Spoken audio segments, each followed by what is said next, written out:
Hello everyone, আসসালামু আলাইকুম। আমি শাকিল।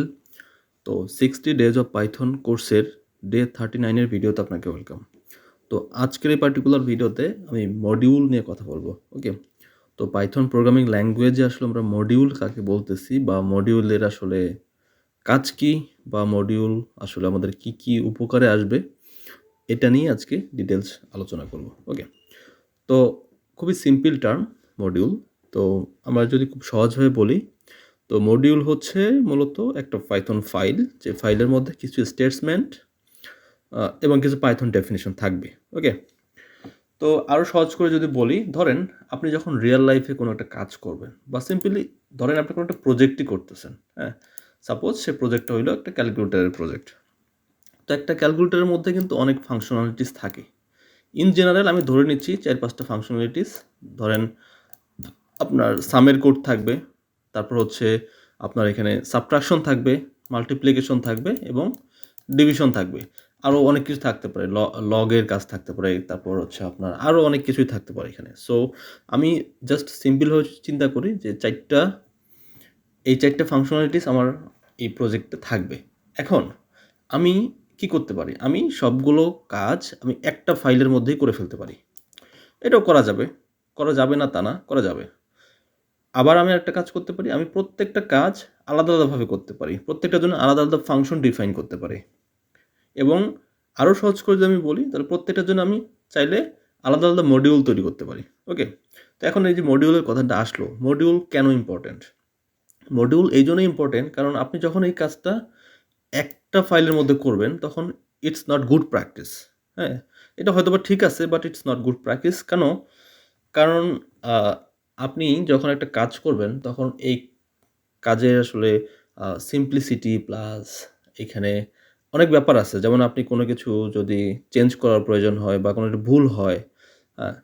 আপনার যদি ডিবাগিং এর প্রয়োজন হয়, তো অনেক কিছু মাথায় রেখে আপনার একটা কাজ করতে হয়। তো তখন দেখা যাচ্ছে যে ইন কেস একটা জায়গায় একটু ভুল হইলে সেটা ফুল কোডে বা ফুল ফাইলে আসলে এফেক্ট করতেছে বা করবে। তো এই কাজটাকে যদি আপনি একটা এমন করা যায় যে প্রত্যেকটা কাজ আপনি আলাদা আলাদা মডিউলে করতেছেন, তখন কি হবে? কোনো একটা জায়গায় যদি আপনি মডিফাই করতে চান বা করেন, সেক্ষেত্রে আপনি আলাদা ফাইলগুলো আসলে সেভ থাকবে। তো এইটাই আমরা আজকে দেখব। একটু প্র্যাকটিক্যালি দেখব, তাহলে হয়তোবা এই কথাগুলো আপনাদের তখন আরও ভালো লাগবে। ঠিক আছে? তো এইজন্য আমি যে কাজটা করতেছি, আমি আলাদা একটা আপাতত ফোল্ডারে আছি, আলাদা ফোল্ডার। সে ফোল্ডারটা হচ্ছে আমি এখানে আছি। কোড ডে 39, হ্যাঁ? 39 এ আমি আরকি একটা কাজ করব। ধরেন আমি একটা ফাইল ক্রিয়েট করতেছি .ipynb নামে। তো যদি আমি এটা ওপেন করে দেখেন, আনটাইটেলড একটা ফাইল এখানে আমার ক্রিয়েট করা হয়েছে। ওকে? তো এখন আমি এটার নাম দিই। ধরেন একটা নাম দিব। ধরেন আমি এখানে আমার সকল প্রকার যে ফাংশনগুলা, সেই ফাংশনগুলো আমি এখানে ডিফাইন করব। হ্যাঁ? Very simply. তো ধরেন আমি একটা ডেমো ফাইলই নাম দিলাম। এর নাম দিলাম কি ডেমো ফাইল। ফর এক্সাম্পল আমি যেকোনো একটা নাম দিতে পারি। হ্যাঁ? তো এটা আমার একটা ডেমো ফাইল এবং আমি এখানে সব ফাংশনালিটিসগুলো লিখব। তো এটা একটা ফাইল ক্রিয়েট করলাম। আমি আরেকটা ফাইল ক্রিয়েট করব, যেটা হচ্ছে আমার মেইন ফাইল। মানে আমি বাকি মডিউলগুলোকে এখানে আমি কল করব। সো আমি ধরে নিচ্ছি এটা মেইন ফাইল, হ্যাঁ?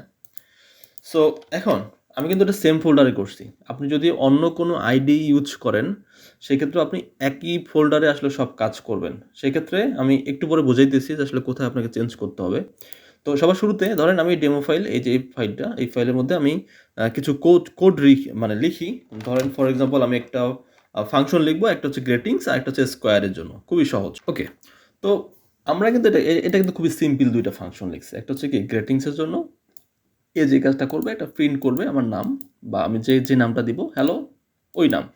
আর একটা হচ্ছে স্কোয়ার করবে, আমি এক্সের যে ভ্যালুটা দিব সেই ভ্যালুটা সে স্কোয়ার করে দেবে। ঠিক আছে? তো দুইটা ফাংশন আমি এখানে ডিফাইন করলাম। তো এখন আমি যে কাজটা করব সেটা হলো, আমি আমি একটা আলাদা ফাইল ক্রিয়েট করছিলাম। এখানে আমি আসলে এই ফাংশনগুলো আমি অন্য একটা ফাইলে, এই মেইন ফাইলে গিয়ে আমি এগুলোকে কল করব। ঠিক আছে? তো সিম্পলি আমাকে লিখতে হবে, যেমন গ্রেটের মধ্যে আমি কি বলছিলাম যে একটা স্ট্রিং যাবে, যেহেতু আমি নাম বলছি, সো আমি বলতেছি আমার নাম শাকিল। তারপরে আমি এখানে একটা নাম যেহেতু স্কোয়ারের মধ্যে আমি একটা সংখ্যা দিচ্ছি, ওই সংখ্যাটা আসলে স্কোয়ার হবে, সো আমি দিচ্ছি সাপোজ 10 এর স্কোয়ার। দেখেন আমি যদি রান করি একটা এরর আসবে। কি এরর আসছে? যে গ্রেড ইজ নট ডিফাইন্ড না। তো আমি যদি মডিউল ক্রিয়েট করি, আমার একটা জিনিস মাথায় রাখতে হবে যে আমি যখন মডিউলের কথা বলতেছি তখন তার মানে আমি এখানে যে ফাংশনগুলো ক্রিয়েট করছি এটা অ্যাজ এ মডিউল আমাকে এখানে ইম্পোর্ট করতে হবে, মডিউল হিসেবে আমাকে ইম্পোর্ট করতে হবে। তো দেখেন আমার এখানে নাম কি এই ফাইলের নাম হচ্ছে ডেমো ফাইল। তো ডেমো ফাইল তো আমি এভাবে ইম্পোর্ট করতে পারবো না, তার কারণ আমি জুপিটার নোটবুকে কাজ করতেছি। আমাকে কি করতে হবে? আমাকে একটা একটা কমান্ড ইউজ করতে হবে। ম্যাজিক কমান্ড ইউজ করে আমি এইখানে যে কোডগুলো লিখছি এই কোডগুলো ডট পিওয়াই ফরম্যাটে আমি এটাকে ওভাররাইট করব। ঠিক আছে? আপনি যদি অন্য আইডি ইউজ করেন তাহলে এই অটোমেটিক্যালি হয়ে যাইতো, বাট যেহেতু আমি এই আইডি ইউজ করতেছি, সো অন্য আইডি ইউজ করলে যেটা হইতো, আপনি জাস্ট এখানে একটা কাজ করবেন, জাস্ট আপনি ইম্পোর্ট করবেন। ঠিক আছে? আপনি ইম্পোর্ট করবেন হচ্ছে আপনার এই মডিউলের নাম, তাহলেই কাজ হয়ে যাইতো। বাট আমি যেহেতু জুপিটার নোটবুক ইউজ করতেছি তো এখানে হবে না, তো এখানে জাস্ট আমাকে একটা ম্যাজিক কমান্ড ইউজ করতে হবে। ঠিক আছে? তো ম্যাজিক কমান্ডটা কি? ম্যাজিক কমান্ডটার নাম হচ্ছে জাস্ট রাইট ফাইল। ঠিক আছে? রাইট ফাইল দিয়ে তারপর আপনার নাম দিবেন, ধরেন একটা ফাইলের নাম দিবেন সাপোজ টেস্টের পরে হইতেছে ধরেন আমি দিলাম হচ্ছে মডিউলস, হ্যাঁ, dot PY. So test module dot PY এটা আমি যদি রান করি, দেখেন এটা আমি রান করছি না, যে writing test module dot PY, এটা এখন আমি এখানে দেখতে পাবো।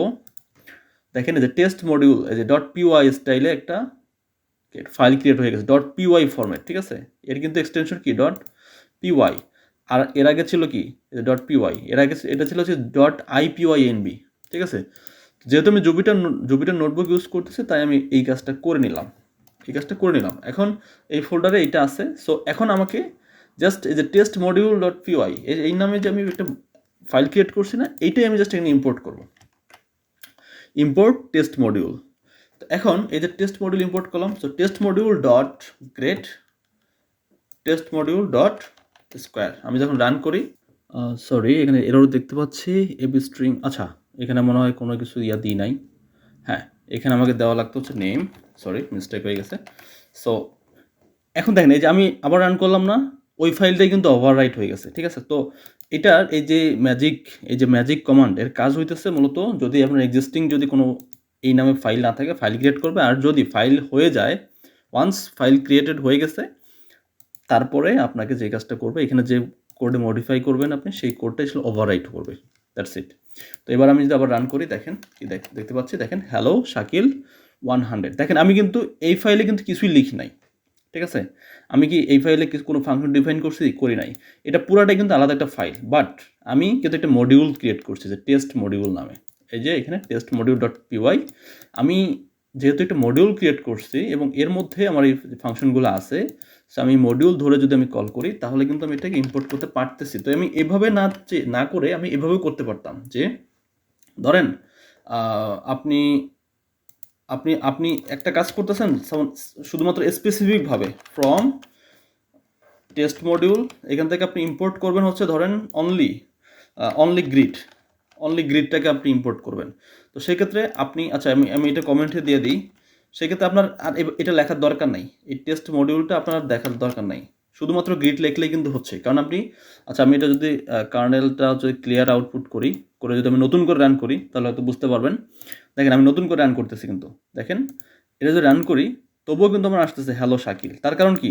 আপনি চাইলে এভাবেও ইম্পোর্ট করতে পারেন মডিউলটাকে ফ্রম টেস্ট মডিউল। আপনি এই টেস্ট মডিউলে দুইটা ফাংশন আছে, গ্রিড আর স্কোয়ার। সো আপনি টেস্ট মডিউল থেকে আপনি এই গ্রিডটাকে ইম্পোর্ট করছেন। ঠিক আছে?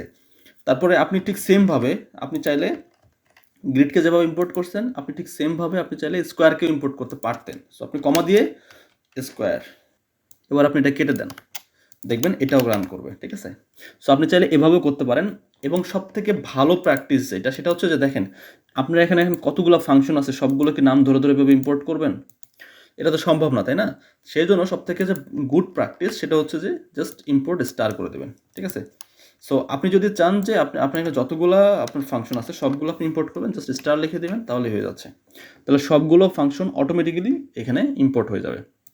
তো এটাই ছিল আসলে পাইথনের মডিউল। এটা আমি জুপিটার নোটবুকে দেখাইলাম, যার কারণে আমি এই কাজটুকু করছি, যেটা আপনি পিওয়াই চার্ম অথবা ভিএস কোডে আপনি যদি করতেন তাহলে এটা আপনার করা লাগতো না। তো যেহেতু আমি সব কাজ আসলে জুপিটার নোটবুকেই দেখাইতেছিলাম, তবে সেজন্য আমি এই কাজটাও জুপিটার নোটবুকেই দেখাই দিলাম। তো আমি আরেকটা প্রবলেম আপনাদের দেখাই, সেটা আমি ভিএস কোডে দেখাচ্ছি, তাহলে হয়তো আপনাদের এই কনফিউশনটা আরও প্রপারলি ক্লিয়ার হয়ে যাবে। তো দেখতে পাচ্ছেন ডেস্কটপে আমি একটা Day-39 নামে একটা ফোল্ডার ক্রিয়েট করছি, এবং এই ফোল্ডারের ভিতরে আমি যা রাখছি সেটা হচ্ছে, দেখেন যে মেইন প্রোগ্রাম, এখানে মেইন প্রোগ্রামে এর ভিতরে আমি আমার মডিউলগুলো আমি ইম্পোর্ট করছি, এবং এই যে ম্যাথ অপারেশন, ঠিক আছে, ম্যাথ অপারেশন ডট পিওয়াই, এই যে এখানে আমি দুইটা ফাংশন লিখছি। তারপরে যে গ্রেটিংস, এর ভিতরে আমি আলাদা একটা ফাংশন লিখছি, ঠিক আছে। তো আমি যখন এই মেইন প্রোগ্রাম এটাকে আমি রান করতেছি, তখন দেখেন আমার ওই দুইটা কিন্তু অটোমেটিক্যালি আমি দেখতে পাচ্ছি। দেখেন এই যে এডিশনের রেজাল্ট হচ্ছে 8, সাবট্রাকশনের রেজাল্ট হচ্ছে 6, এবং হ্যালো শাকিল গ্রেটিংস। তো এখন এটা কিন্তু কাজ করছে, আমি কিন্তু এই দুটো মডিউল কিন্তু আমি নিয়ে কাজ করছি। তো এখানে আপনার ওই এক্সট্রা যে ম্যাজিক কমান্ড, এটা কিন্তু লেখার দরকার হয় নাই, কারণ আমি এখানে সেম ফোল্ডারের মধ্যে রাখছি। দেখেন যে Day-39 এর ভিতরে 3টা ফাইল আমি রাখছি, ঠিক আছে। Day-39 এর ভিতরে আপনি যা আসেন, তাহলে আপনি দেখতে পাবেন এই 3টা ফাইল, গ্রেটিংস, মেইন প্রোগ্রাম এবং ম্যাথ অপারেশন, সবগুলো আমি এখানে রাখছি, ঠিক আছে। তো এখন এখানে আপনাদের একটা কোশ্চেন আসতে পারে যে আচ্ছা, এখানে ইফ নেম ইকুয়াল মেইন, এটা কেন লিখলাম? এর তো নিশ্চয়ই কারণ আছে, তাই না? এই কারণগুলো আমি নেক্সট ভিডিওতে এক্সপ্লেইন করব। সে পর্যন্ত ভালো থাকবেন। আসসালামু আলাইকুম।